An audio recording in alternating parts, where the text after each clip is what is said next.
السلام عليكم ورحمة الله وبركاته. بسم الله الرحمن الرحيم. ان شاء الله النهارده هنتكلم مع بعض عن موضوع مهم جدا بالنسبة للأطفال اللي احنا بدأنا ندربهم على القراءة او كتابة الجمل. في كتير قوي حاجات بتقف قدامنا وكلمات ما بتبقاش ليها قاعدة اديناها للطفل عشان يعرف يقرأ في الشورت واللونج فاولز مثلا، لكن بنشوفها في الستوريز مثلا لما بنجيب له شورت ستوري مثلا على لتر A او لتر B او لتر O سوري او لتر E.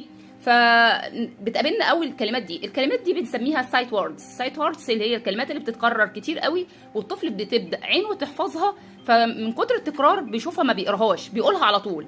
زي ايه بقى؟ the and at of am is are have was were they on to can like he we she they you in has. دي كلها كلمات بنسميها سايت ووردز.